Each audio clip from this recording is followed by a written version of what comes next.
ఓం శ్రీకృష్ణ పరమాత్మనే నమః. శ్రీమద్భగవద్గీత అతః ప్రథమోऽధ్యాయః అర్జున విషాదయోగః. సంజయ ఉవాచ. 24వ శ్లోకం. ఏవముక్తో హృషీకేశో గుడాకేశేన భారత సేనయోరుభయోర్मध्ये స్థాపయిత్వా రథోత్తమం. 25వ శ్లోకం. భీష్మద్రోణ ప్రముఖతః సర్వేషాం చ మహీక్షితాం ఉవాచ పార్థ పశ్యైతాన్ సమవేతాన్ కురోనితి. నిఘంటువు.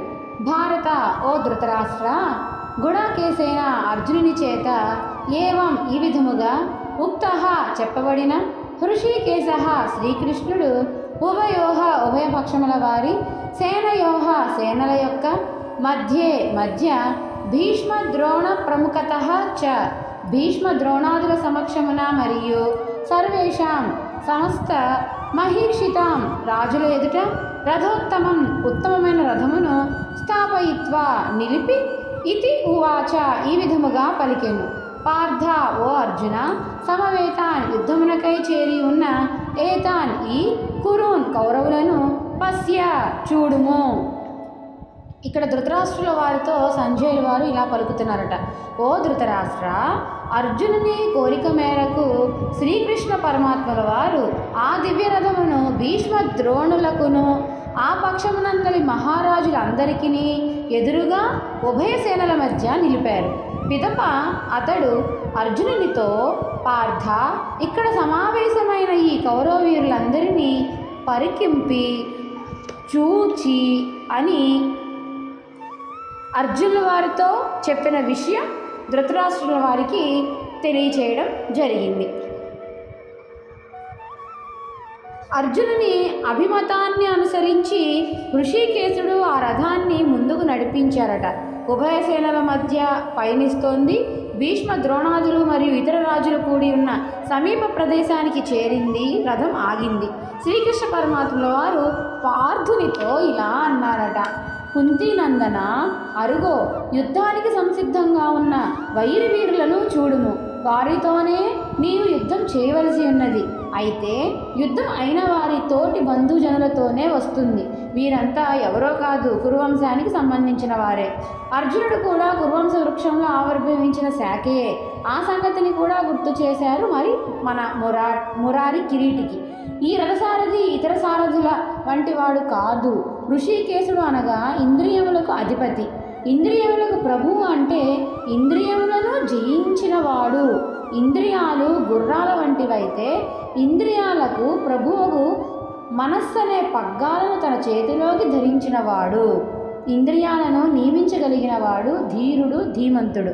అందుకే మనకి భగవద్గీత రథం మీద స్వామి స్వారీ చేస్తున్న బొమ్మ కనిపిస్తూ ఉంటుంది. అంటే ఇంద్రియాలను మనస్సు కంట్రోల్ చేస్తూ ఉంటుంది. ఆ మనస్సు అనే పగ్గాలు భగవంతుని చేతికి అప్పచెప్తే మన ఇంద్రియాలు సక్రమంగా దారిలో వెళ్తాయి అని. సామాన్యులు ఇంద్రియాలకు అధిపతులు కాలేరు. ఇంద్రియాలు బలవత్తరమైనవట. నీటిపై పయనించే పడవను బలమైన గాలి నెట్టివేసిన విధంగా ఎంతటి బలిశానినైనా ఇంద్రియాలు మనిషిని ఒక క్రీడామృగంగా మలచి తమ ఇష్టం వచ్చినట్లుగా ఆడించగలవంట. అందుచేత ఇచ్చట సారథి సామాన్యుడు కాడు, పురుషోత్తముడు కావడం వలన లక్ష్యాన్ని. మరి గూడాక అనగా తమోగుణమగు నిద్ర, దానికి ఈశుడు అనగా ప్రభువు అనగా నిద్రను జయించినవాడు. నిద్ర అజ్ఞానానికి, చీకటికి సంకేతం.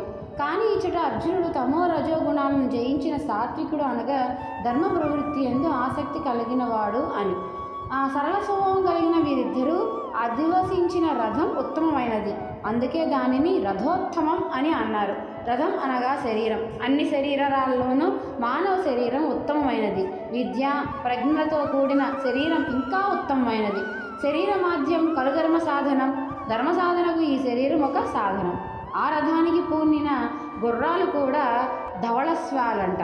అనగా తెల్లనివి తెలుపు స్వచ్ఛతకు సాత్వికతకు చిహ్నం కాబట్టి ప్రకాశానికి కూడా ఆ తెల్లని గుర్రాలు సంకేతం. నారాయణులు అధివసించిన ఈ దివ్య రథాన్ని లాగుతున్న ఈ ధవళస్వాలు 4 వేదాలు, శాస్త్రం, జ్ఞానం, వేదం మనిషి యొక్క మార్గనిర్దేశకానికి గమ్యం చేర్చేందుకు ఉపకరణాలు. ఈ పైన చెప్పిన కారణాలన్నింటి వలన దీనిని రథోత్తమంగా గీతాకారుని చేత వర్ణించబడినది. ఈ దివ్య రథాన్ని ఉభయ సేనల మధ్య ప్రదేశమందు నిలిపారు పార్థసారథి. రథం అనే ఈ శరీరంలోనే, కురుక్షేత్రం అనే అంతరంగ రణరంగంలోనే ఉభయ సేనలు, మంచి చెడు శక్తులు, దైవిక ఆసురీ శక్తులు నిరంతరం తలపడేందుకు సిద్ధంగా ఉన్నాయి. మనిషి అంతరంగం మంచి చెడుల ఘర్షణకు నిలయం. అన్నిటికంటే ముందుగా మనిషి సాధకుడు. తన మిత్రులెవరో, తనని ఎదిరించే శత్రువులెవరో తెలుసుకోవాలి. కానీ ఇప్పుడు పరిస్థితుల ప్రభావం వలన శత్రువులు భీష్మ ద్రోణుల వెనక ఉన్నవారు మరికొందరు, వారందరూ కూడా మహీపతులే, రాజులే. వారంతా కురువంశీయులే. పాండుపుత్రులకు, ధార్తరాష్ట్రులకు మూలం కురువంశమే. దుర్యోధనుని పక్షం వహించి అతనికి ప్రియం కలిగించేందుకు సంసిద్ధంగా ఉన్న శత్రురాజులను పరిశీలనగా చూడవలసిందిగా అర్జునునికి తెలియచేస్తూ రథాన్ని నిలిపారు కృష్ణ పరమాత్మ. ఇచ్చట శ్రీకృష్ణుల వారు ఈ విధంగా అర్జునుడితో సంబోధించారు: పార్థ, నీతో యుద్ధం చేయవచ్చిన ఈ కౌరవ వీరులను పరికించుము అని ఇచ్చట కురువంశాన్ని గుర్తు చేశారు వాసుదేవుడు. పాండవులు కూడా కురువంశంలోని వారే, అనగా నీ బంధువులే, నీతో యుద్ధం చేసేందుకు వచ్చారు అని. అలాగే పార్థ అనగా పృథ్వీతత్వంతో సంబంధం కలిగిన వారు అని. అర్జునుడు రుజుప్రవర్తకుడు అయినా లౌకిక మగ విషయాల యందు కొంత వ్యామోహము, ఆసక్తి కలవాడు అనే భావన శ్రీకృష్ణుని మాటల్లో ద్యోతకమవుతుంది. మన జీవ నౌక యొక్క తెడ్డును కృష్ణ పరమాత్మని చేతురికి అందిద్దాం. సవ్యంగా సాగుతుంది. జై కృష్ణ పరమాత్మ.